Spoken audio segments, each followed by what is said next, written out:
নমস্কার, টক দইয়ের জল ঝরিয়ে নিলাম। দিচ্ছি আমুলের ফ্রেশ ক্রিম, ভালো করে মিশিয়ে নিলাম। পনির বড় কিউব করে কেটে লেবুর রস দিয়ে দিলাম। পরিমাণ মতো নুন, গোলমরিচ গুঁড়ো, গরম মশলা গুঁড়ো, শুকনো লঙ্কা গুঁড়ো, আদা রসুন কাঁচা লঙ্কা বাটা, দই ক্রিমের মিশ্রণ, হলুদ গুঁড়ো আলতোভাবে মেখে নিন। ক্যাপসিকাম, পেঁয়াজ, কাশ্মীরি রেড চিলি পাউডার, জিরে গুঁড়ো, বেসন, কাসুরি মেথি, সর্ষের তেল সব উপকরণ ভালোভাবে মিশিয়ে নিন। ঢাকা দিয়ে নর্মাল ফ্রিজে 10 মিনিট রেখে দিন। 10 মিনিট হয়ে গেছে, পনির বের করে নিলাম। কাবাব স্টিকে এক এক করে গেঁথে নিচ্ছি।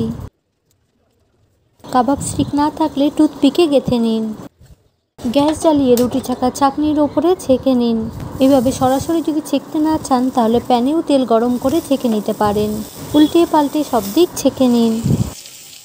তাহলে রেস্টুরেন্টের মতো পনির টিক্কা রেডি। খেতে দারুণ। আপনারা এই প্রসেসও ফলো করতে পারেন। অল্প বাটার দিয়ে দিলাম, ধনেপাতা কুচি, লেবুর রস, চাট মশলা, ভালোভাবে মিশিয়ে এনজয় করুন।